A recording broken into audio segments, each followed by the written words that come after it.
Hello मेरे प्यारे बच्चों। तो कैसे हैं आप लोग? बढ़िया। ये है आपका बहुत ही प्यारा सा चैनल अनपढ़ क्लासेस। अगर आप इस चैनल पर नए हैं तो चैनल को लाइक, सब्सक्राइब और शेयर जरूर करें और ज़्यादा से ज़्यादा लोगों को जोड़ने की कोशिश करें। आज मैं लाया हूँ क्लास 11th का एक बहुत ही अच्छा सा चैप्टर, जो चैप्टर 1 है हमारा, some basic concept of chemistry. इस चैप्टर की बात करें बेटा तो आप यहाँ पर एटॉमिक मास हो गया, इस चैप्टर से जितने भी रिलेटेड प्रॉब्लम्स हैं, चाहे हम कॉन्सेप्ट की बात करें या फिर हम न्यूमेरिकल्स की बात करें कि हमारे क्या बोलते हैं बोर्ड एग्ज़ाम में, या फिर क्लास 11th का जो एग्ज़ाम होगा हमारा वहाँ पर कैसे पूछ सकता है, या फिर आईआईटी नीट में कैसे सवाल आ सकते हैं इसके, तो इसके एक एक कॉन्सेप्ट को आज मैं आपको सिखाऊंगा।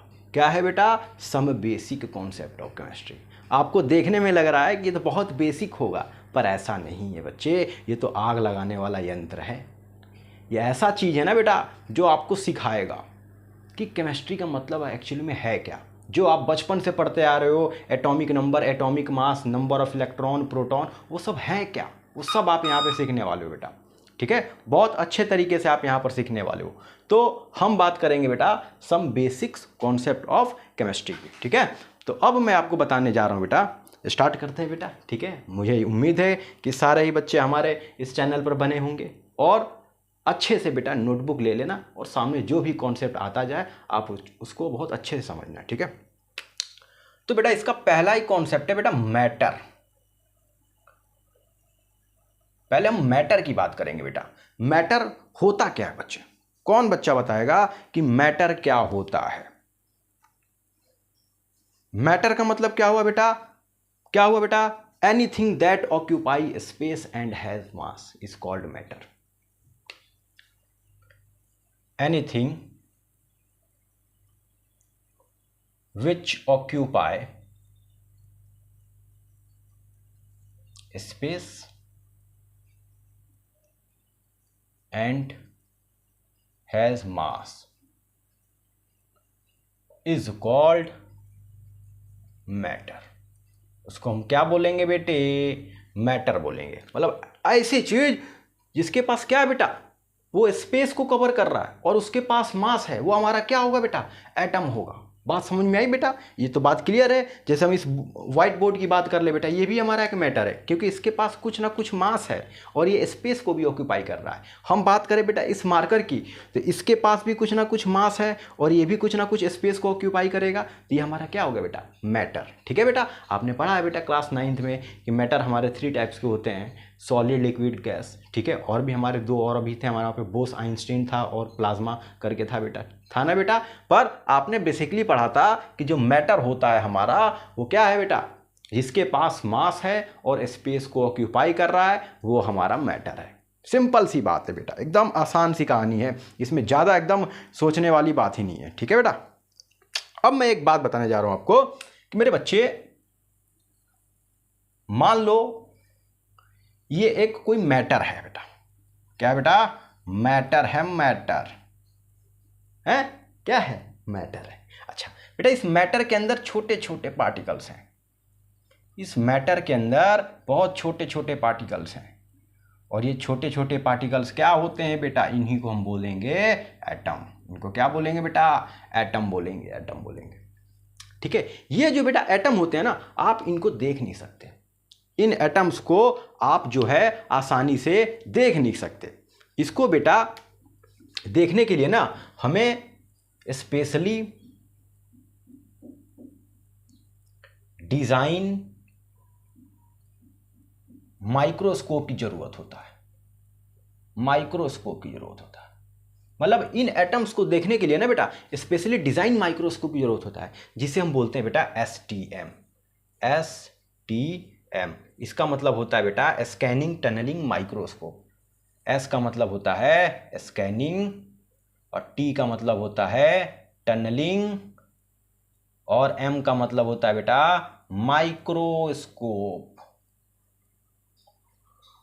इसका मतलब ये है बेटा कि हम एटम के पिक्चर को देखने के लिए, जो एटम होते हैं ना बेटा, उनके पिक्चर को देखने के लिए हम लोग STM का यूज करते हैं, स्कैनिंग टनलिंग माइक्रोस्कोप का यूज करते हैं। क्लियर है? बात क्लियर है? बताओ बेटा, यहां तक बात समझ में आई बेटे?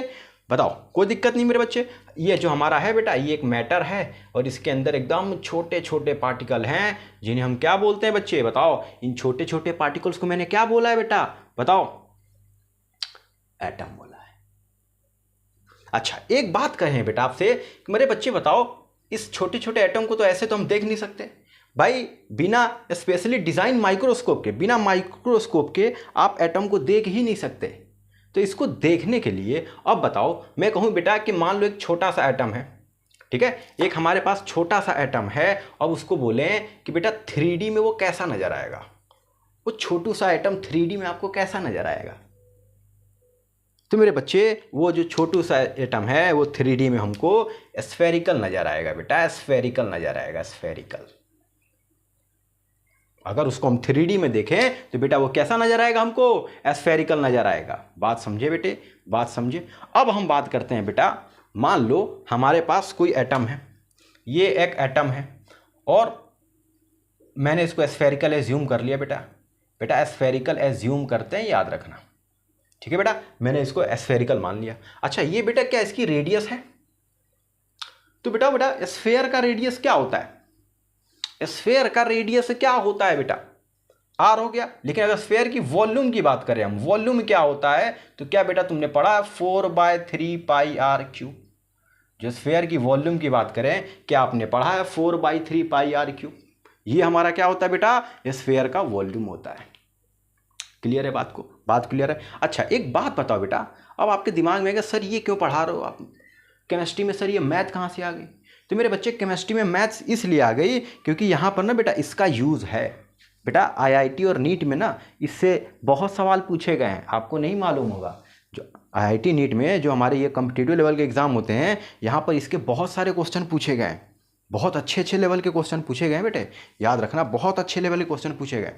तो अगर हमारा जो एटम है वो उसको स्फेरिकल एज्यूम किया गया बेटा, जब उसको आपने स्फेरिकल एज्यूम किया तो क्या आप उसका वॉल्यूम बता सकते हो? क्या होता है बेटा, 4/3 पाई आर क्यूब। मैंने कल कहा था आपसे, जब पिछला मैंने वीडियो आप बनाया था, मैंने आपको बताया था कि हम बेटा यहाँ पर क्लास 11th और 12th के लिए नीट और आईआईटी लेवल का बेटा सिलेबस लेकर आऊँगा आपके लिए, ताकि आपको सारे कॉन्सेप्ट क्लियर हो जाए। मेरे बच्चे, ये जो बच्चे क्लास 11th में हैं उनके लिए तो यूज़फुल है ही, लेकिन जो बच्चे हमारे आईआईटी नीट की तरफ जाना चाह रहे हैं तो उनके लिए बहुत ही ज़रूरी है। मैं आपको, ये बस अभी बेसिक्स हैं बेटा, जो आप क्लास 9-10 में आपने जो पढ़ा है वो चल रहा है, अभी आगे कहानी देखना, बहुत बेहतरीन हो जाएगी ये कहानी। बात समझे। अच्छा, अगर वॉल्यूम आ गया तो क्या तुम डेंसिटी बता सकते हो? भाई अगर वॉल्यूम आ गया तो क्या आप डेंसिटी बता सकते हो? क्या एटम की डेंसिटी को बताया जा सकता है कि नहीं बताया जा सकता? बताइए बेटा, डेंसिटी ऑफ एन एटम क्या होगा? Density of an atom, atom की डेंसिटी क्या होगी बच्चे, बताओ, कौन बच्चा आंसर देगा? भाई डेंसिटी बराबर क्या होता है? भाई आप इसको बोल सकते हो मास ऑफ एन एटम। भाई एटम, एक एटम का मास ले लो ऑफ वन एटम, अपॉन क्या कर दे बेटे उसके, भाई डेंसिटी बराबर मास बाय वॉल्यूम होता है, सिंपल सी बात है। तो आपने क्या किया, यहाँ पर एटम की डेंसिटी निकाल लो तो उस एटम का मास ले लो। अच्छा, उसके बाद हम क्या ले लेंगे बेटा, उसका वॉल्यूम, यानी यहाँ पर लेते हैं हम लोग एटॉमिक वॉल्यूम लेते हैं बेटा, एटॉमिक वॉल्यूम।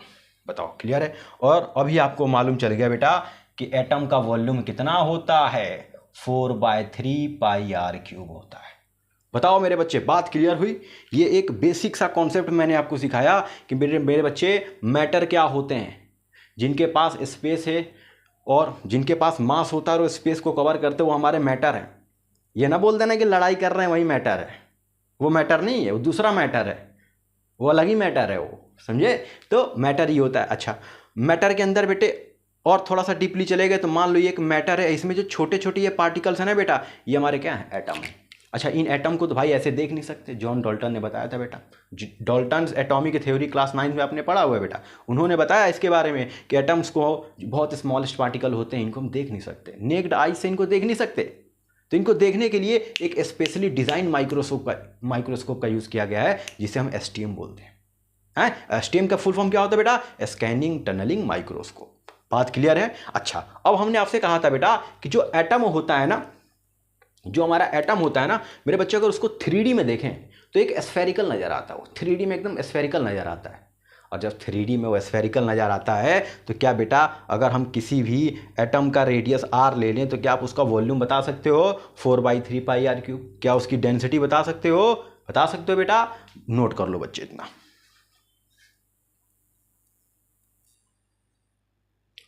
अब बेटा हम यहाँ बात करेंगे कॉन्स्टिट्यूएंट पार्टिकल्स ऑफ मैटर की बात करेंगे, समझे? अब मैं यहाँ बात करूँगा कॉन्स्टिट्यूएंट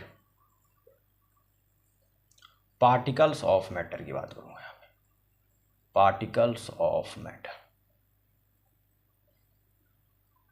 ठीक है, अब मेरे बच्चे बताओ, जैसे मैंने कहा मेरे पास एक एलिमेंट है, ठीक है बेटा, ये एक एलिमेंट है मेरे पास। तो ये जो बेटा एलिमेंट है, जाहिर सी बात है इसमें सेम टाइप के एटम्स होंगे, सेम टाइप के एटम्स प्रेजेंट होंगे।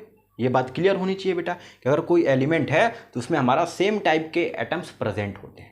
जैसे हम बात करें यहाँ पर, मैं बात कर लूँ बेटा, ऐसे ऑक्सीजन की बात करूँ तो बेटा ऑक्सीजन और ऑक्सीजन आपस में रिएक्ट किए बेटा, एक ये एटम हो गया कि ये हो गया, आपस में रिएक्ट करके बेटा जब दो एटम आपस में रिएक्शन करते हैं, रिएक्ट करते हैं तो क्या बना देंगे, हमारे ऑक्सीजन मॉलिक्यूल बना दीजिए हमारे।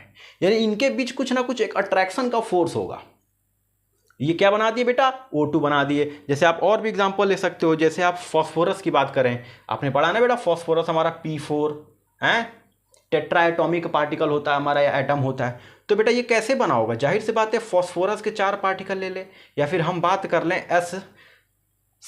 S6 की बात कर ले बेटा, सल्फर की बात कर लेते हैं। यहाँ पे हमने सल्फर के कितने एटम ले लिए बेटे, 6 एटम ले लिए। या फिर हम बात कर ले S8 की बात कर ले, S8 की बात कर ले तो यहाँ पे हमने सल्फर के कितने एटम ले लिए बेटा, 8 एटम ले लिए, 8 एटम ले लिए।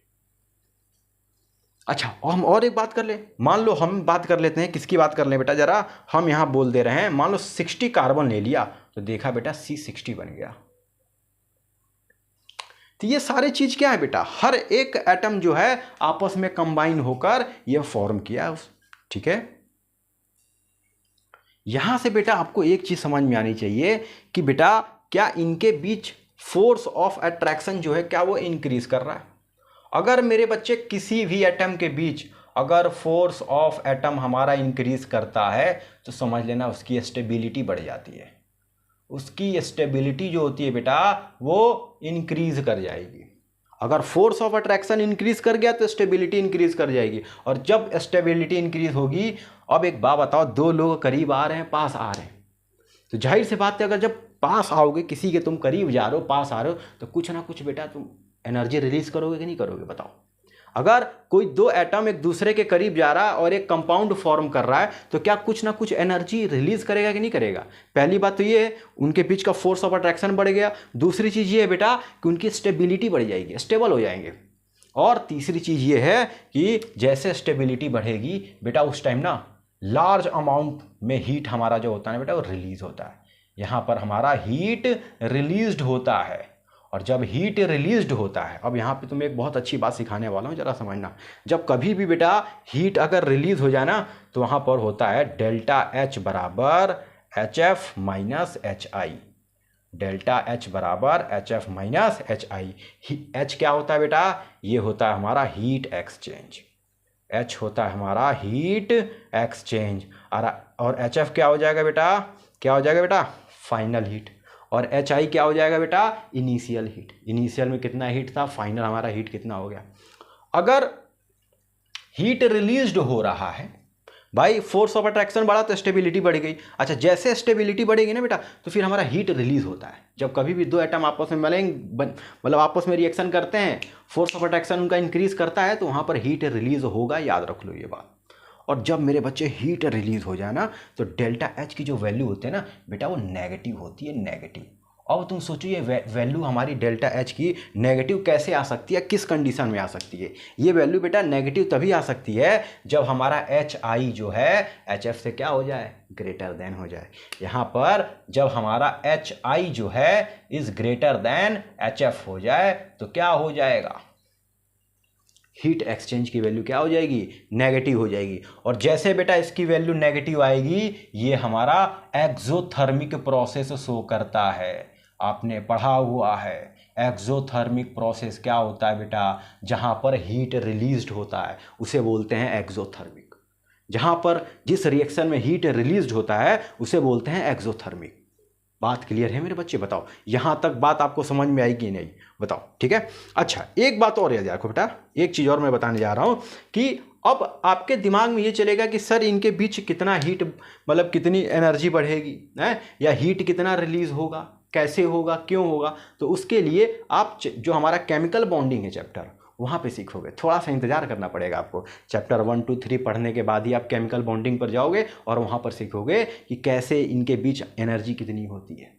सारी चीज़ें वहाँ पर एक एक कॉन्सेप्ट को आप सीखोगे। तो यहाँ पर इतना जानो बेटा कि ये सारे हमारे प्रोसेस होते हैं एक किसी एटम के लिए। बताओ क्लियर है? तो इसको नोट कर लो बेटा, फिर आगे चले हम लोग।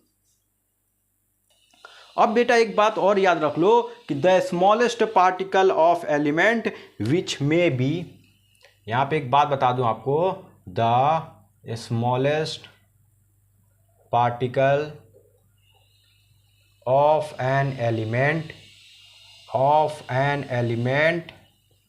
विच में और may not be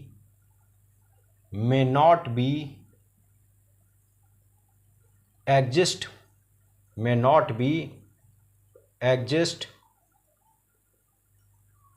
independently and take part in a chemical reaction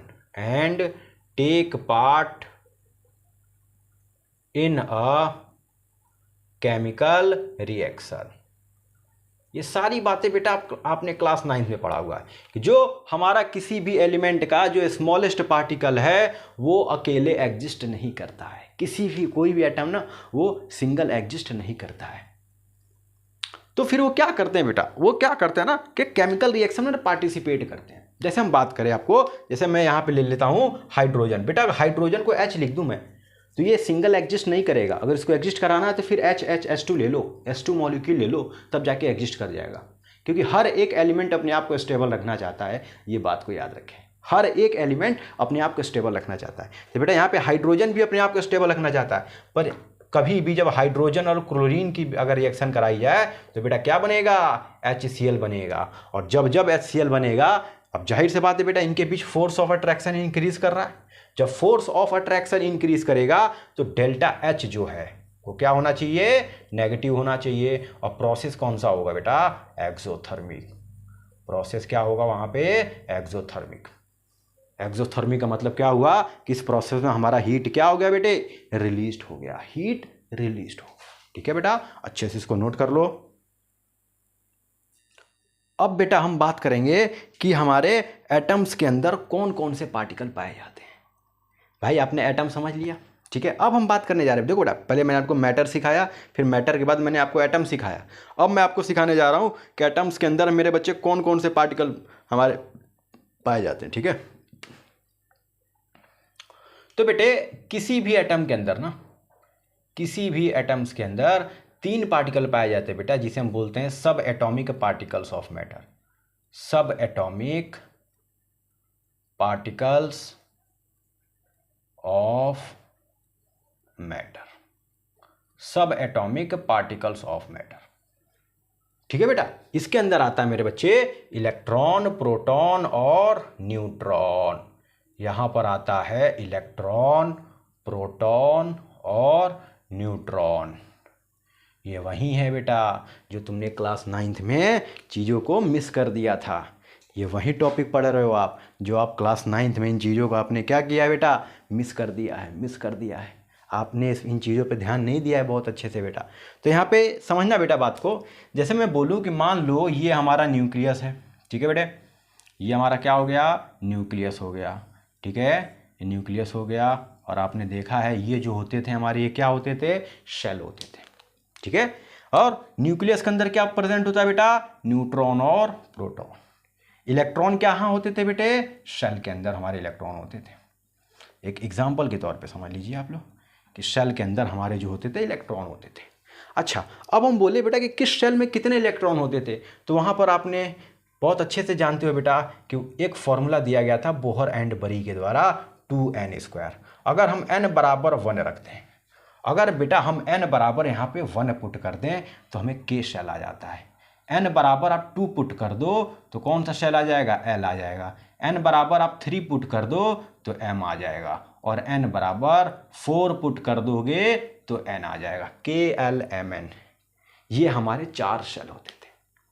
किसी भी एटम के अंदर बेटा हमारे ये 4 सेल पाए जाते हैं, KLMN, ठीक है। और भी पाए जाते हैं, आप और भी निकाल सकते हो। n बराबर 5 रख दो, यहाँ पर 5 वैल्यू रख दो, इंक्रीज कर जाएगी।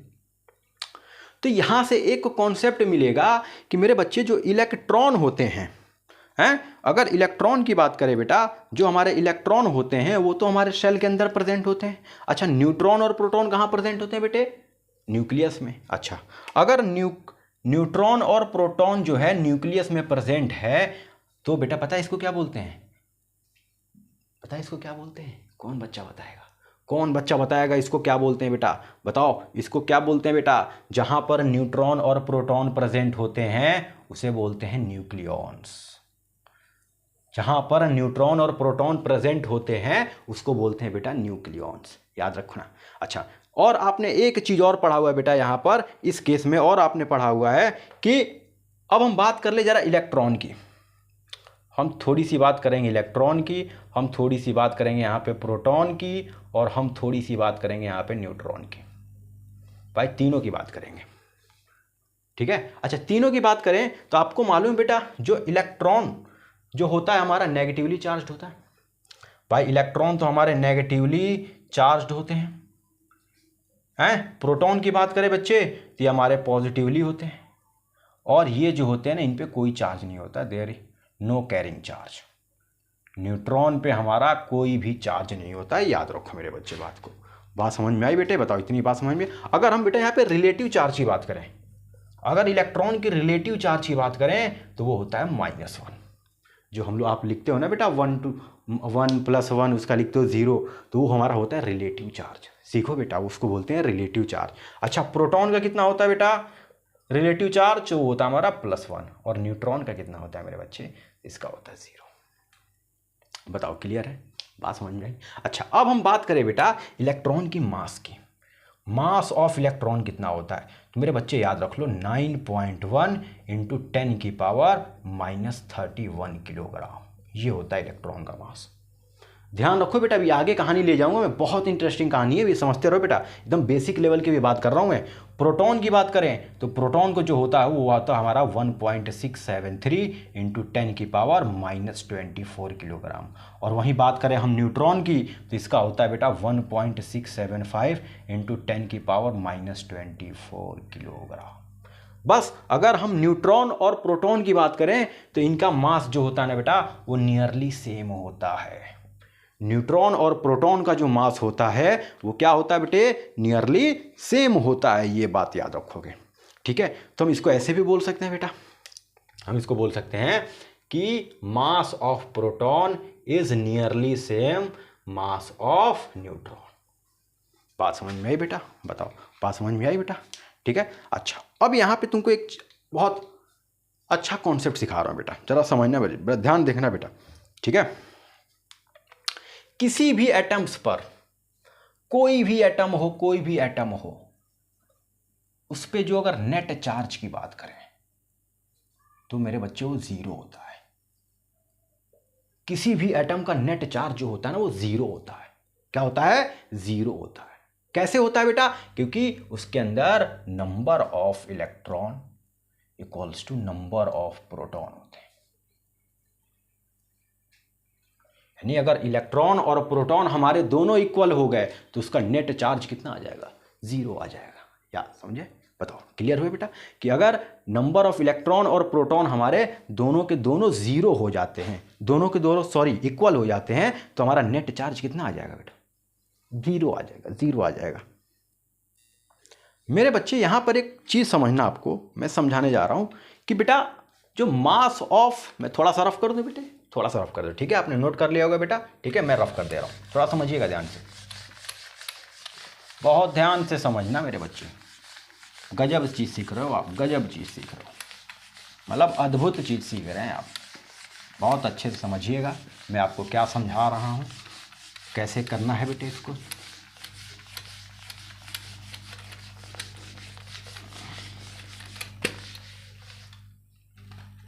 ठीक है, बहुत अच्छे समझना आपको। अब बेटा हम आगे बात कर रहे हैं, जरा ध्यान देना बेटा। अभी मैंने आपको बताया कि मास ऑफ जो न्यूट्रॉन है ये नियरली इक्वल है बेटा मास ऑफ प्रोटॉन के। बताओ, ये बात तो अभी आपने सीखा। अगर बेटा हम बात करें यहाँ पर, अगर हम एटॉमिक मास की कैलकुलेशन की बात करें, अगर हम किसी भी एटम की एटॉमिक मास की कैलकुलेशन की बात करें, तो जो हमारा एटॉमिक मास होता है ना, एटम का जो एटॉमिक मास होता है ना, वो मास ऑफ न्यूट्रॉन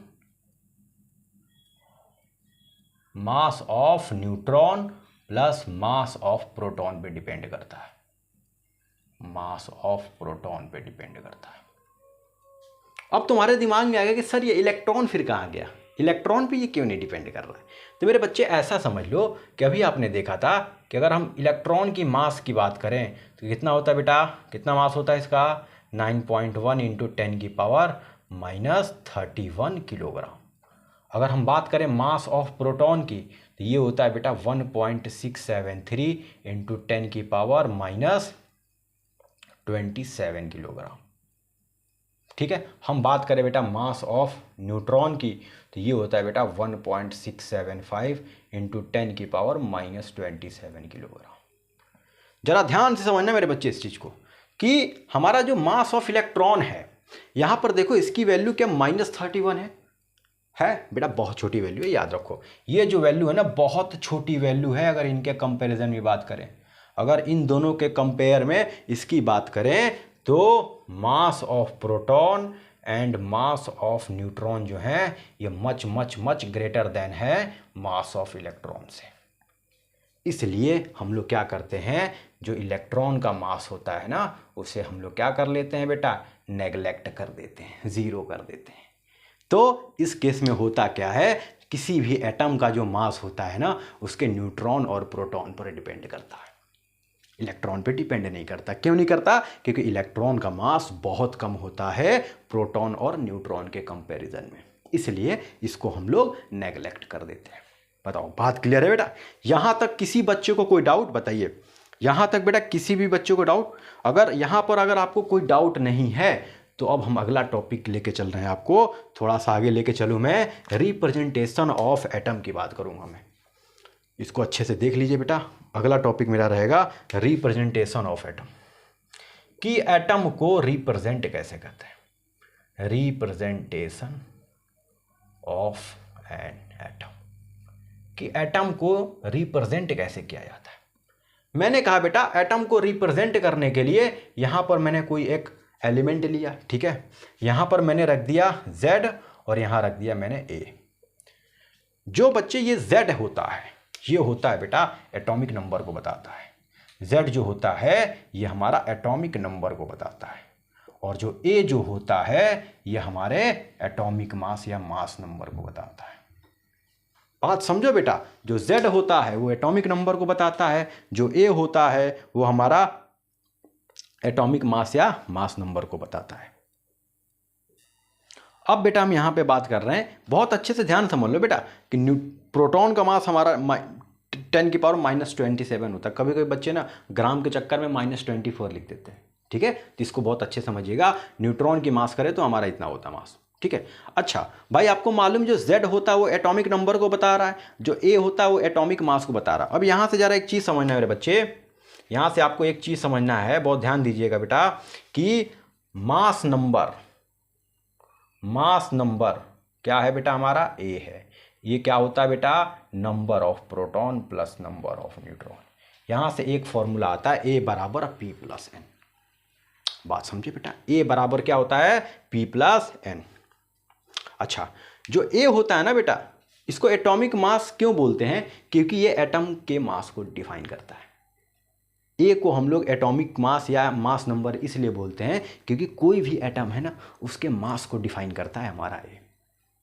क्लियर है? बताओ, क्लियर है? अच्छा, दूसरी चीज़ समझना बेटा, जो Z होता है ना, जो Z क्या होता है बेटा, यहाँ पर Z हमारा है यहाँ पर एटॉमिक नंबर, और जो एटॉमिक नंबर होता है वो बेटा नंबर ऑफ प्रोटॉन के बराबर होता है, नंबर ऑफ प्रोटॉन के बराबर होता है। अब तुमको एक बहुत ही अच्छी सी गणित सिखा रहा हूँ, ज़रा ध्यान समझना मेरे बच्चे। आपको मालूम है एटॉमिक नंबर जो होता है वो नंबर ऑफ प्रोटॉन के बराबर है। बताओ अगर हम किसी भी अगर एक मान लो मैंने एक एटम ले लिया, मान लो एक छोटा सा, ये देखो छोटा सा मैंने एक एटम ले लिया, ठीक है बेटा, इसके अंदर न्यूक्लियस है। मैंने बोला कि बेटा न्यूट्रल, मैंने कहा बेटा मान लो ये एक हमारा न्यूट्रल एटम है, न्यूट्रल एटम है बेटा, ठीक है, ये एक हमारा न्यूट्रल एटम है। अच्छा, न्यूट्रल एटम पे जो नेट चार्ज होता है वो कितना होता है बेटा? 0 होता है। ये बात तो मालूम है। ये 0 कब होगा? जब हमारा मान लो प्रोटॉन पे चार्ज है हमारे पास +Q, ठीक है, और न्यूट्रॉन पे चार्ज है हमारे पास -Q। नेट चार्ज निकाले तो क्या दोनों को जोड़ दें? भाई मैंने कहा प्रोटॉन पे चार्ज है +Q, न्यूट्रॉन पे चार्ज है -Q, और नेट चार्ज निकालने जा रहे हैं तो दोनों को ऐड कर दें। सिंपल सी बात है। जैसे ऐड करोगे नेट चार्ज कितना आ जाएगा? 0 आ जाएगा। बताओ क्लियर है बेटा? यहां तक बात समझ में आई? अच्छा, अगला कॉन्सेप्ट सीखो बेटा, इन अ न्यूट्रल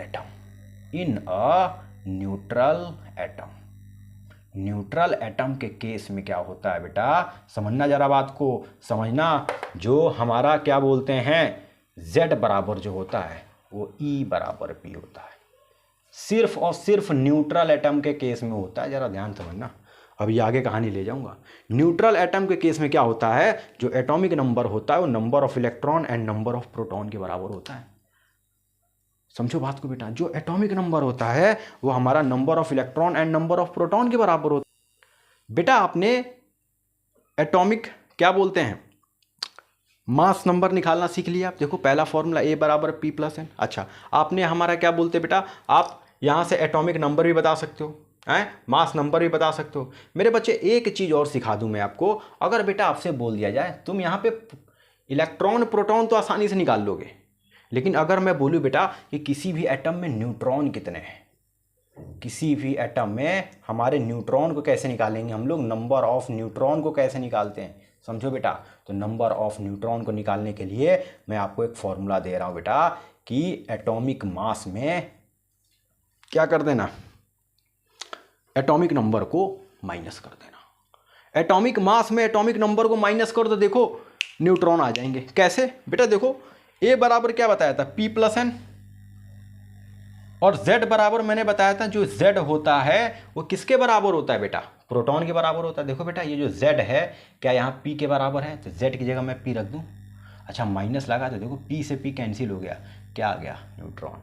अगर यहाँ से बेटा एक बहुत अच्छी चीज़ समझ में मिली आपको कि अगर सर यहाँ पे हमें न्यूट्रॉन निकालना है तो न्यूट्रॉन निकालने के लिए एक यहाँ से फॉर्मूला आता है, N बराबर होता है A-Z। बताओ क्लियर है मेरे बच्चे? अगर क्लियर है तो इसको नोट कर ले बेटा, बहुत अच्छे से नोट कर लीजिए बेटा। ये बहुत अच्छे कॉन्सेप्ट हैं बेटा, अगर इनको अच्छे से आप याद रख लिए तो आपको मज़ा आ जाएगा। मतलब सवाल लगाओगे आसानी से सवाल हो जाएंगे। देख लो, ठीक है। मैंने ये कहानी आपको सिखाया कि बेटा मास नंबर कैसे निकालते हैं बेटा, एटॉमिक नंबर कैसे निकालते हैं, या फिर हम बात करें प्रोटॉन कैसे निकालते हैं, इलेक्ट्रॉन भी आप निकाल सकते हो बेटा, ठीक है। मैंने बता दिया किसी भी न्यूट्रल एटम के लिए जो नंबर ऑफ इलेक्ट्रॉन होता है वो नंबर ऑफ प्रोटॉन के बराबर होता है। जब इलेक्ट्रॉन और प्रोटॉन आपस में बराबर हो गए तो प्रोटॉन किसके बराबर था? हमारा प्रोटॉन किसके बराबर था? एटॉमिक नंबर के था, वो हमारा Z के बराबर आ गया। यानी Z बराबर हो जाएगा E बराबर P। बात समझ गए बेटा? यहाँ से ये रिलेशन समझ लो, यहाँ से ये रिलेशन समझ लो। ये नंबर ऑफ न्यूट्रॉन निकालने के लिए एक बहुत ही अच्छा सा फॉर्मूला दिया गया। अब हम आपको बताएंगे बेटा आयंस के बारे में, ठीक है। अगला कॉन्सेप्ट होगा आयंस के बारे में। बस बने रहो बेटा, चैनल पे बने रहो, समझते रहो। देखो अब बेटा हम बात करेंगे यहाँ पे आयंस की बात करेंगे, ठीक है बेटा। मैं बात करूंगा बेटा an ion is charged atom और मॉलिक्यूल। भाई हम यहाँ पे आयंस की बात करने जा रहे हैं। मैं यहाँ पे आपको बेटा atomic number, neutron, electron, proton सबका मैंने बात कर लिया, सबका मैंने आपको फॉर्मूला बता दिया, बस याद रखना मेरे बच्चे, ठीक है। अब यहाँ पे आयंस की बात करें तो बेटा जो आयंस होते हैं ना हमारे, 2 टाइप के आयंस होते हैं। एक तो आपने पढ़ा है बेटा केटायन और एक पढ़ा है अनायन। एक तो होता है बेटा केटायन और दूसरा क्या होता है बेटा? अनायन, ON, अनायन, ठीक है बेटा, एक होता है केटायन, एक होता है अनायन। केटायन का मतलब क्या होता है बेटा, ये हमारा क्या होता है बेटे, पॉजिटिव आयन होता है, पॉजिटिव आयन होता है। और एनायन का मतलब क्या हो गया बेटा, ये हमारा नेगेटिव आयन होता है। अच्छा, इसको बेटा इन दोनों में ना बड़ा कन्फ्यूज़न होता है बच्चों को कि सर इसमें से भूल जाते हैं कि कौन सा पॉजिटिव है कौन सा नेगेटिव है। तो एक बेटे छोटा सा ट्रिक दे रहा हूँ, समझ लो बेटा। यहाँ पे अनायन की बात करें हम बेटा, अनायन की बात करें तो इसमें ए का मतलब हो गया ए, और एन बताएगा यहाँ पर नेगेटिव को। एन किसको बताएगा, नेगेटिव को। इसको ऐसे समझ लो कि अ नेगेटिव आयन, एन का मतलब नेगेटिव, यानी इसको बोल सकते हैं हम लोग अ नेगेटिव आयन। ठीक है, बात समझे बेटा, केटायन समझ गए और एनायन समझ गए। अच्छा, अब आप कहोगे सर ये छोटी छोटी बातें क्यों बता रही, तो बच्चे लेवल की बातें हैं बेटा, लेकिन ऐसा नहीं है। मैं आपको समझा रहा हूँ, समझो बेटे, ये बेसिक लेवल की बातें नहीं है, अभी तुमको समझ में आ जाएगा कि मैं क्या चीज़ बताने वाला हूँ एक्चुअली में आपको। तो बेटा जरा ध्यान देना, मान लो हमारे पास कोई एक एलिमेंट एक्स है, ठीक है, एक्स है। अच्छा, उसका मान लो एटॉमिक नंबर कितना है बेटा, ए है, और एटॉमिक नंबर जो है हमारा वो जेड है, और हमारा क्या बोलते हैं उसका एटॉमिक मास जो है वो ए है। ठीक है, केटायन क्या करता है, इलेक्ट्रॉन को लूज करता है कि गेन करता है। केटायन में क्या होता है, कोई एटम जो है, कोई हमारा न्यूट्रल एटम जो है, और ऐसा समझ लो बेटा कि कोई हमारा न्यूट्रल एटम, कोई हमारा जो न्यूट्रल एटम जो है ना वो आयंस बना रहा है। वो क्या बना रहा है बेटा, आयंस। या तो इलेक्ट्रॉन को गेन करेगा ये, या भाई ये इलेक्ट्रॉन को क्या करेगा, लूज करेगा। या तो इलेक्ट्रॉन को गेन करेगा या लूज करेगा, इसके अलावा कुछ ना करेगा वो। या तो भैया किसी को इलेक्ट्रॉन देगा या लेगा। तो मेरे बच्चे, अगर हम केटायन की बात करें तो मान लो हमारे पास कोई एक एक्स एलिमेंट है, और जाहिर सी बात है बेटा, अगर ये इलेक्ट्रॉन को लूज करता है तभी तो इस पर पॉजिटिव चार्ज आता है। अब मान लो कि इसने क्या किया ना बेटा, इस एक्स ने क्या किया, जरा ध्यान समझना बेटा, कहानी को जरा बहुत अच्छे समझना बेटा। इसने क्या किया कि ये जो एक्स है ना, यहाँ पर आ गया, इसके ऊपर मान लो क्या बोलते हैं, यहाँ पे कुछ दिखा दो। एक्स के ऊपर मैंने बोल दिया कि मान लो कुछ इलेक्ट्रॉन यहाँ से लूज हो गए। मैंने कहा वाई इलेक्ट्रॉन क्या किया, इसने रिलीज किया। देखो बेटा, वाई इलेक्ट्रॉन रिलीज किया, और जो इलेक्ट्रॉन ये रिलीज कर रहा है ना, वहीं इस पर चार्ज आ जाता है। ध्यान समझिए बेटा, जितने इलेक्ट्रॉन ये रिलीज करेगा वहीं इस एटम पे क्या आ जाएगा, चार्ज आ जाएगा, इस आयन पे चार्ज आ जाएगा। यानी बेटा इस एक्स ने कितने इलेक्ट्रॉन को रिलीज किया बेटा, वाई इलेक्ट्रॉन को। देखो उस पर चार्ज आ गया। जैसे फॉर एग्जांपल आपको कुछ ऐसे समझ में आ जाएगा, मान लो हम मैग्नीशियम की बात कर ले बेटा, 12 और 24 होता है, ठीक है। तो मैग्नीशियम ने क्या किया बेटे कि Mg+2 में चेंज चला गया, और इसने 2 इलेक्ट्रॉन को क्या कर दिया, लूज कर दिया। तो देखो ना मेरे बच्चे, ध्यान से देखो, अगर ये 2 इलेक्ट्रॉन को लूज कर रहा है तो इसका चार्ज किस पे आ गया, उस केटायन पे शो हो रहा है। बताओ हो रहा है कि नहीं हो रहा है, बताओ। अच्छा, अगर हम बात करें एनायन की बेटा, ऐसे ही बात करें एनायन की, तो मान लो हमारे पास कोई एक एलिमेंट है, ठीक है, उसका एटॉमिक नंबर Z है, एटॉमिक मास A है। अब ये एलिमेंट क्या करता है बेटा, नेगेटिव आयन है, ये इलेक्ट्रॉन्स को लेने का काम करता है। ये एनायन जो होता है ना, ये गेन ऑफ इलेक्ट्रॉन है, ये गेन ऑफ इलेक्ट्रॉन है। और जो केटायन है बेटा, ये क्या है बच्चे, लूज, ये इलेक्ट्रॉन को लूज करता है, ये इलेक्ट्रॉन को गेन करता है। तो जरा ध्यान समझना बेटा, मान लिया यहाँ पे ये हमारा जो एलिमेंट है, ये जो एलिमेंट है, इसने x इलेक्ट्रॉन ले लिए, ठीक है, x इलेक्ट्रॉन इसने क्या किए, एक्सेप्ट किए।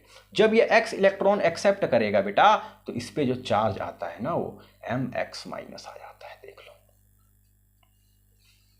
इसीलिए केटायन पे नेगेटिव चार्ज होता है। जैसे फॉर एग्जांपल की बात कर रहे हैं हम लोग, जैसे हम किसकी बात कर ले, मान लो क्लोरीन की बात कर ले, लो Cl की बात कर ले। तो क्लोरीन का मालूम बेटा 17, और यहाँ पे कितना होता है बेटा, एटॉमिक मास 35.5 होता है। लेकिन जैसे क्लोरीन को आपने 1 इलेक्ट्रॉन दिया, ये क्या करेगा बेटा, ले लेगा और Cl-1। देखो जो इलेक्ट्रॉन ले रहा है वहीं हमारे केटायन या एनायन पे चार्ज शो हो रहा है। जो इलेक्ट्रॉन ले रहा है वही हमारे केटायन और एनायन पे क्या हो रहा है बेटा, चार्ज क्या हो रहे हैं बच्चे, शो हो जा रहे हैं बेटा, शो हो जा रहे हैं। बताओ क्लियर है यहां तक। अब बात करेंगे बेटा कि हम लोग केटायन में ना बेटे नंबर ऑफ इलेक्ट्रॉन, प्रोटॉन और न्यूट्रॉन को कैसे कैलकुलेट करें। केटायन या एनायन में हम लोग नंबर ऑफ इलेक्ट्रॉन, प्रोटॉन और न्यूट्रॉन को कैसे कैलकुलेट कर सकते हैं। हम उसकी बात करने जा रहे हैं बेटा। ये बात समझ गए बेटा, एकदम कहानी समझ गए बेटा कैसे हुआ ये, ठीक है। अच्छा, अगर हम बात करें बेटा यहाँ पर कैटायन में नंबर ऑफ इलेक्ट्रॉन निकालने के लिए, भाई यहाँ पर हम बोले आपसे कि नंबर ऑफ इलेक्ट्रॉन कैसे निकालेंगे बेटा, तो आप कहोगे sir number of electron E बराबर Z बराबर P होता है, यानी जितना एटॉमिक नंबर होता है उतना ही हमारे प्रोटॉन होगा। बात समझे बेटा। अच्छा, ये बात तो आपको मालूम है, किसके लिए मालूम बेटा, एक न्यूट्रल एटम के लिए मालूम है बेटा, ये न्यूट्रल एटम के लिए मालूम है, ठीक है। अच्छा, अब जरा ध्यान देना बेटे, अगर हम बात करें यहाँ पे कि मुझे बेटा तुम न्यूट्रॉन बताओ कैसे निकालोगे, तुम कहोगे सर A-Z कर दो, न्यूट्रॉन आ जाएगा। अभी मैंने पीछे आपको समझाया बेटा न्यूट्रॉन कैसे निकालते हैं। ए की जगह आप क्या रख सकते हो, P+N। Z की जगह क्या लिख सकते हो, P कट गया था, N आया था बेटा, पीछे मैंने आपको समझाया था। तो न्यूट्रॉन निकालने के लिए ये फॉर्मूला है। अब देखो मेरे बच्चे ज़रा ध्यान समझना, प्रोटॉन निकालने के लिए आप यहाँ से सहारा ले सकते हो।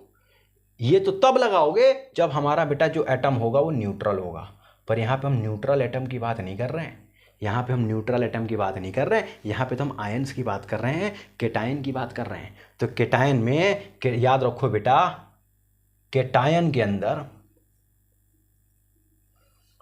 न्यूट्रॉन और प्रोटॉन, जो न्यूट्रॉन और प्रोटॉन की जो वैल्यू है ये तो हमारी क्या रहेंगी मेरे बच्चे, जो भी आप कैलकुलेट करोगे वो तो हमारी फिक्स रहेगा, ठीक है बेटा, समझे। एनायन और केटायन की बात करें, जब भी हमारे आयंस की फॉर्मेशन होती है तो हमारे न्यूट्रॉन और जो प्रोटॉन होते हैं ये क्या होते हैं बेटे, सेम होते हैं।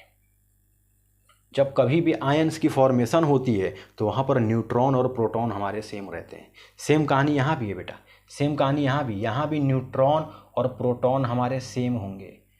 कहाँ पे चेंजमेंट आ रहा बेटा, देखो बेटा ध्यान से देखो, इलेक्ट्रॉनों का चेंजमेंट आ रहा है। यहाँ से 2 इलेक्ट्रॉन निकाले जा रहे हैं, यहाँ से 1 इलेक्ट्रॉन को लिया गया है, तो इलेक्ट्रॉन में चेंज हो रहा है ना बेटा।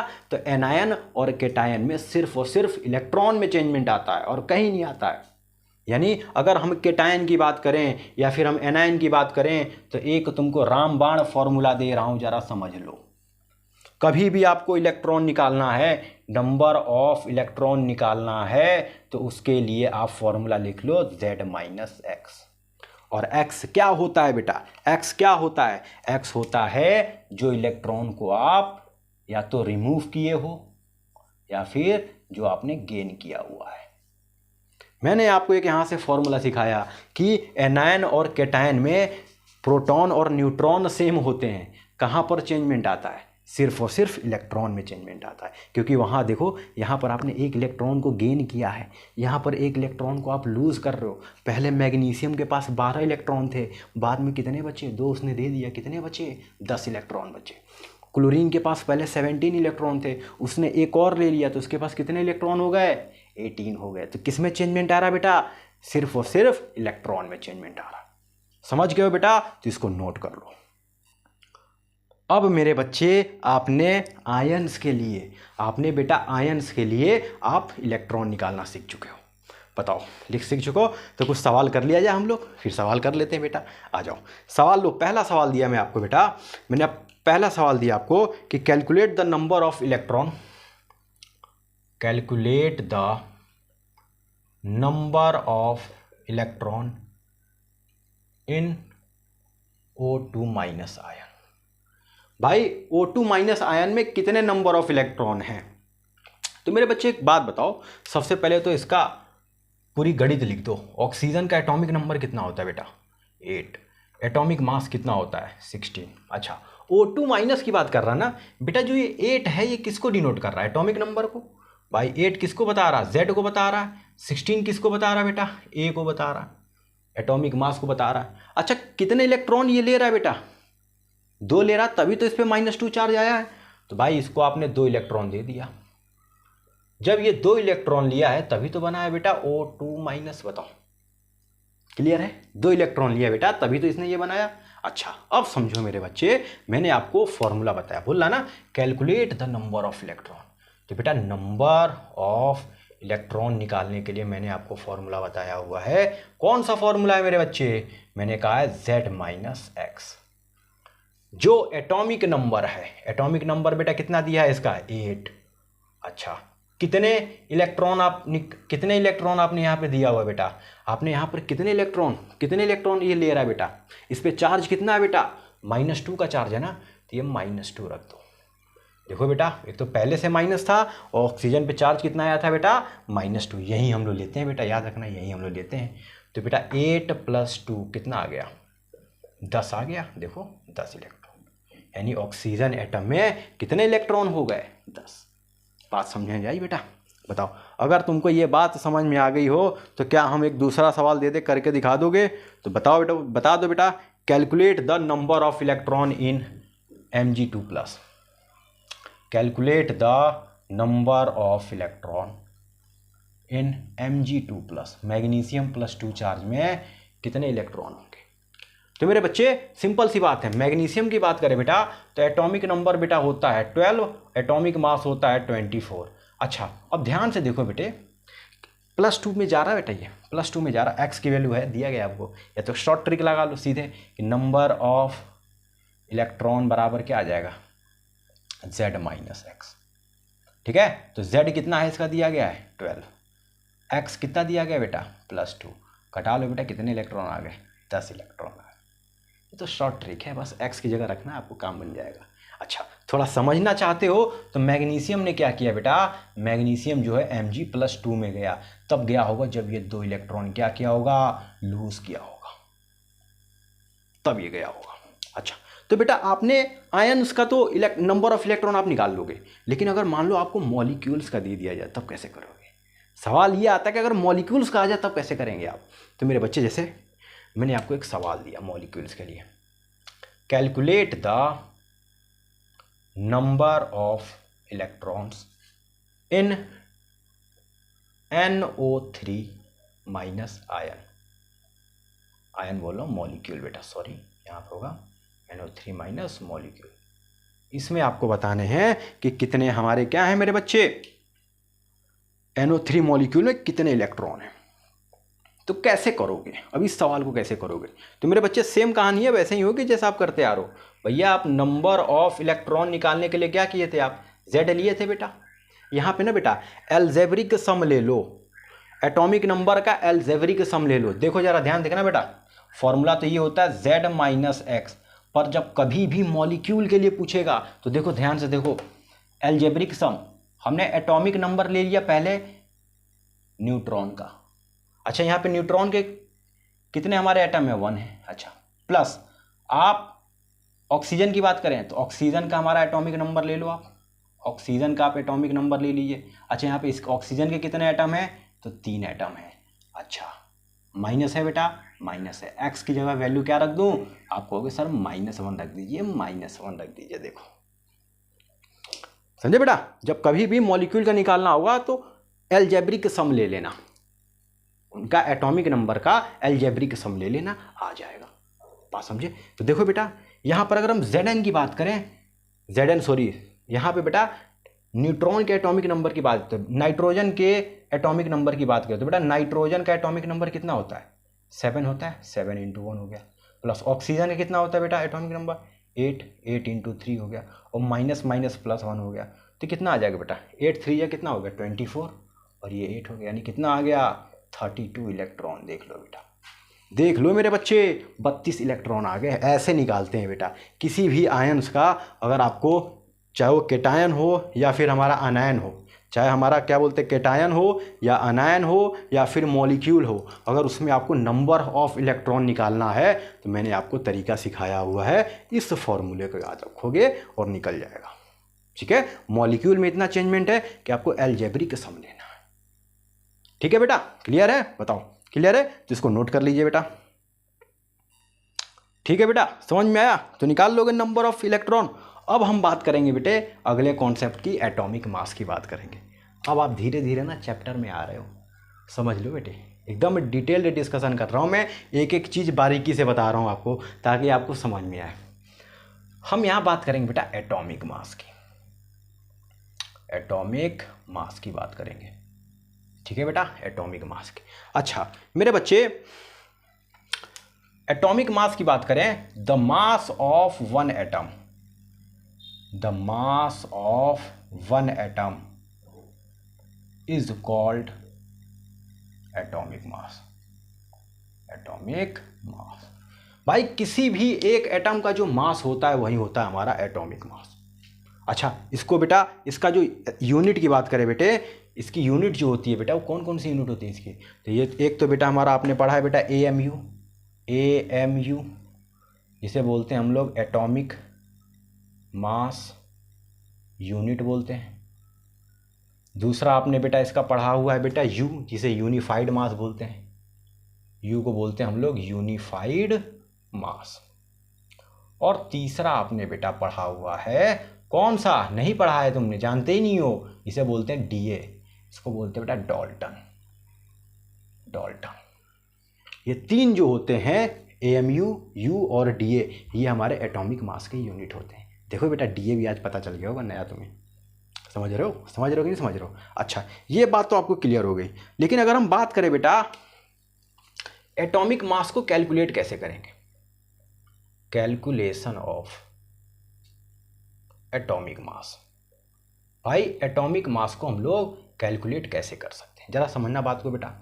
मान लो एक हमारा एलिमेंट X है, इसका जो एटॉमिक नंबर है वो Z है और इसका जो मास नंबर है वो A है। ठीक है बेटा, Z जो है इसका एटॉमिक नंबर है और A जो है इसका मास नंबर है, दो चीज़ें। ठीक है, एटॉमिक नंबर और मास नंबर। अगर हम बात करें बेटा कि बेटा तुम मुझे इलेक्ट्रॉन बता दो, तो तुम सीधे कहोगे सर E बराबर Z हैं। अगर हम बात करें मेरे बच्चे तुम प्रोटॉन बता दो, तुम बोल दोगे कि P बराबर Z। बताओ ये बात समझ में आई बेटा हैं। इलेक्ट्रॉन पूछेंगे Z के बराबर कर दो, प्रोटॉन पूछे वो भी हमारा Z के बराबर कर दिए। ठीक है, लेकिन अगर मैं पूछूं बेटा न्यूट्रॉन बता दे तू, तो न्यूट्रॉन के लिए आप कहोगे सर A माइनस Z। अभी आपने पीछे फॉर्मूला बताया, सर आपने अभी पीछे फॉर्मूला बताया कि न्यूट्रॉन निकालने के लिए A minus Z, atomic number atomic mass में एटॉमिक नंबर को क्या कर दिया जाए, माइनस कर दिया जाए। बताइए बात समझ में आई बेटा, बात समझ में आ। अगर मेरे बच्चे इतनी बात क्लियर है तुमको, तो अब हम आगे चल रहे हैं। एटॉमिक मास निकालने के लिए क्या करते हैं हम लोग, देखो इधर तुम्हें एक नया कॉन्सेप्ट आज सीखने को मिलेगा कि एटॉमिक मास निकालने के लिए आप मास ऑफ इलेक्ट्रॉन ले लो, समझे, mass of electron in one atom, एक एटम में इलेक्ट्रॉन का मास ले लो, mass of proton in one atom, फिर ले लो बेटा mass of neutron in one atom, समझे। अब एक एटम में, किसी एटम में बेटा इलेक्ट्रॉन का मास कितना होता है बता सकते हो, कितना होता है बेटा, इलेक्ट्रॉन का मास कितना होता है। आप यही कहोगे सर 9.1 इंटू 10 की पावर माइनस 31 किलोग्राम। बताओ यही तो बोलोगे बेटा। एक बात बताओ मेरे बच्चे, यहाँ पे कितने, भाई एक इलेक्ट्रॉन का मास इतना होता है, तो यहाँ पर बेटे कितने इलेक्ट्रॉन है, देखो ये Z क्या बताता है, नंबर ऑफ इलेक्ट्रॉन को ही तो बता रहा है बेटा। अगर एक इलेक्ट्रॉन पे मास इतना है तो Z एटम पर, एक एटम में एक इलेक्ट्रॉन का मास इतना है, तो Z इलेक्ट्रॉन का मास कितना होगा बेटा, जाहिर सी बात है Z का मल्टीप्लाई कर दियो। बहुत ध्यान समझो बेटा, एकदम डीपली जा रहा हूं मैं इसमें, कि एक इलेक्ट्रॉन पे मास हमारा बेटा इतना है, तो Z इलेक्ट्रॉन की बात करेंगे तो कितना मास हो जाएगा, Z का मल्टीप्लाई कर दिए। ऐसे ही बात करो अगर प्रोटॉन की, तो बेटा एक प्रोटॉन का मास कितना है बेटा, आप कहोगे 1.67 अप्रॉक्स में ले रहा हूँ, इंटू 10 की पावर माइनस 28 होता है। अच्छा हाँ, जो 1.67 इंटू 10 की पावर होता है बेटा माइनस 24 होता है, समझे बेटा, कितना होता है माइनस 24। ये किस में होता है बेटा, मैं ग्राम में ले रहा हूँ। अच्छा एक काम कर लो, जो हमने यहाँ पे केजी में लिया ना बेटा, इसको भी आप ग्राम में ले लो, तो इसको ग्राम में ले लोगे तो कितना आ जाएगा, माइनस 28 आ जाएगा, माइनस का 28, ग्राम की बात कर रहे बेटा, ग्राम में ले रहे हैं, ठीक है, कोई दिक्कत नहीं, ठीक है। यानी अगर आप ग्राम को किलोग्राम में चेंज करने के लिए क्या करोगे, 1000 से डिवाइड कर दो ना यार, 10 की पावर माइनस 31 चला जाएगा, ये हमारा 10 की पावर माइनस 27 चला जाता है। आई बात समझ में। अच्छा अब ध्यान देना बेटा, अच्छा एक प्रोटॉन का मास इतना है, तो Z प्रोटॉन का मास कितना होगा, सिंपल सी बात है, Z का कर दिया मल्टीप्लाई। क्लियर है बेटा, बात समझ में आई। देखो एक प्रोटॉन पे मास इतना है, तो Z प्रोटॉन का मास कितना होगा, इतना। अच्छा न्यूट्रॉन की बात करें, जरा न्यूट्रॉन की बात कर ले, जरा ध्यान दियो। भाई एक इलेक्ट्रॉन पे मास इतना है तो जेड पे कितना होगा, जेड का मल्टीप्लाई। एक प्रोटॉन पे मास इतना है तो जेड का कितना होगा, आपने कर दिया इसका मल्टीप्लाई। अच्छा अगर हम बात करें यहाँ पर, अब मैं यहाँ पर बेटा थोड़ा सा बात करूँ, बताना मुझे कि एक न्यूट्रॉन पे मास कितना होता है। तो आप यही कहोगे कि सर 1.67 इंटू 10⁻⁻24 ग्राम। तो कितने न्यूट्रॉन की बात कर रहे हैं हम, A माइनस जेड। यही समझना है तुमको भाई, एक न्यूट्रॉन का मास इतना है तो तुमको सवाल में कितने न्यूट्रॉन निकालने हैं, A माइनस जेड। ठीक दो ना यहाँ पे A माइनस जेड, बताओ। और तुमने पढ़ा है कि जो मास of neutron and mass of जो प्रोटॉन होते हैं ये much much much greater than होते हैं मास ऑफ इलेक्ट्रॉन के। यानी प्रोटॉन और न्यूट्रॉन का जो मास होता है वो इलेक्ट्रॉन के मास से क्या होता है, बहुत ज़्यादा होता है। तो इसलिए बेटा हम इलेक्ट्रॉन के मास को क्या कर रहे थे, ज़ीरो नेगलेक्ट कर जा रहे थे, नेगलिजिबल कर देते हैं। तो यहाँ पर बेटा जो हमारा इलेक्ट्रॉन की बात होगी ना बेटा, देखो बहुत कम है इसलिए हम इसको ज़ीरो कर देंगे। बात समझ में आई। तो हमारे कौन कौन से टर्म बचे बेटा, ये बचे। देख लो बेटा एटॉमिक मास निकालने का मैं तुम्हें तरीका बता रहा हूँ, कैसे एटॉमिक मास आता है जो आप रटते आए हो, कैसे आया होगा वो सिखा रहा हूँ मैं। IIT नीट में पूछा जाता है ये सारी चीज़ें, समझ लो बात को। तो ज़रा ध्यान दो बेटा, हमारे पास आ गया 1.67 इंटू 10⁻⁻24 इंटू जेड। लिख लिया, कोई दिक्कत नहीं। अच्छा इसका मल्टीप्लाई कर दो, इसका मल्टीप्लाई करोगे, देखो सब में प्लस है बेटा, यहाँ सारी जगह प्लस है। तो ये आ जाएगा 1.67 इंटू 10⁻⁻24 इंटू A हो गया। ये देखो माइनस लगा है तो माइनस लगा दिया, 1.67 इंटू 10⁻⁻24 इंटू जेड। अच्छा अगर ध्यान दो तो क्या मेरे बच्चे ये टर्म और ये टर्म एक प्लस में है एक माइनस में, क्या कैंसिल आउट हो गए, बताओ। क्या ये दोनों टर्म हमारे कैंसिल आउट हो गए? तो एटॉमिक मास बराबर कितना आ गया, तो हमारा भैया एटॉमिक मास कितना आ गया, 1.67 इंटू 10⁻⁻24 इंटू A। या फिर हम इसको अप्रॉक्स में लिख देते हैं A इंटू 1.66 इंटू 10⁻⁻24। क्लियर है बेटा? क्या ग्राम में था ये? तो ग्राम आ गया। बोलो ये बात क्या क्लियर हुई कि नहीं क्लियर हुई, कि बेटा एटॉमिक मास में, एटॉमिक मास को अगर हमें ग्राम में कैलकुलेट करना होगा तो हम क्या करेंगे, देख लो बेटा देख लो। अब मेरे बच्चे ज़रा ध्यान देना, पता है क्या होता है, ये बात समझ गए, सिखा दिया तुमको कैलकुलेशन। अच्छा इसको ना बेटा हम लोग AMU एज्यूम कर लेते हैं, भैया आगे चल के ये AMU में चेंज हो जाता है। तो भैया एटॉमिक मास किसके बराबर हो गया मेरे बच्चे, एटॉमिक मास जो हो गया वो A इंटू AMU। बेटा IIT नीट लेवल का पढ़ा रहा हूँ मैं, पहले बता रहा हूँ आपको, देख लो सारे कॉन्सेप्ट को सीख लो बहुत अच्छे से। एटॉमिक मास किसके बराबर हो गया, A इंटू AMU। बताओ क्लियर है? या फिर यहाँ पे अगर ध्यान दो तो एक AMU में कितने हमारे ग्राम होते हैं, तो आप बोल सकते हो कि एक AMU में 1.66 इंटू 10⁻⁻24 ग्राम। एक AMU में कितने ग्राम होते हैं, 1.66 इंटू 10⁻⁻4। मेरे बच्चे अगर कोई तुमसे पूछे कि बताओ ऑक्सीजन जो है बेटा, ऑक्सीजन का, देखो एटॉमिक मास की बात कर रहे हैं, ऑक्सीजन का एटॉमिक मास कितना होता है, तो आप कहोगे एटॉमिक नंबर 8 होता है, एटॉमिक मास 16 होता है। भाई ऑक्सीजन का जो एटॉमिक मास होता है वो 16 AMU ही तो बोलते हो। लेकिन कोई क्वेश्चन कर दे कि ऑक्सीजन का एटॉमिक मास बताओ ग्राम में, तो मेरे बच्चे आपको एक AMU की वैल्यू पता होना चाहिए, और वो मैंने यहाँ पे डिफाइन कर दिया, निकाल दिया कि एक AMU में इतने ग्राम होते हैं। तो आप ऑक्सीजन के मास को ग्राम में भी कैलकुलेट कर पाओगे। आप क्या कर लोगे, ऑक्सीजन के मास को आप ग्राम में भी आसानी से कैलकुलेट कर सकते हो। यानी यहाँ से आपको बहुत अच्छे से तरीके समझ में आ गए होंगे मेरे बच्चे। अब यहाँ से आपको बेटा एक कंक्लूजन मिल गया होगा, कि जैसे अब यहाँ से कंक्लूजन मिल गया आपको, एक फाइनल रिजल्ट मिल गया मेरे बच्चे। देख लो एक फाइनल रिजल्ट मिल गया कि मान लीजिए अगर हमारे पास कोई एलिमेंट है, उसका एटॉमिक नंबर Z है, उसका एटॉमिक मास हमारा A है। तो ज़रा ध्यान से देखना बेटा, इसको ना हम लोग दो तरीके से कर सकते हैं। एक तो हम एटॉमिक मास ग्राम में बता सकते हैं, पहला तो हम एटॉमिक मास जो है वो किस में बता सकते हैं, ग्राम में बता सकते हैं। और ग्राम में बताने के लिए हम क्या करेंगे बेटा, a इंटू 1.66 इंटू 10⁻⁻24 ग्राम कर देंगे। लेकिन वहीं बात करें इसको AMU में बताने के लिए, इसी एटॉमिक मास को बेटा आपको किस में बताना है, AMU में बताना है, तो आप कुछ ना करो A इंटू AMU कर दो। ये कंक्लूज़न निकलता है बेटा, देख लो। ये सारे कंक्लूज़न से आपको ये चीज़ें समझ में आती हैं।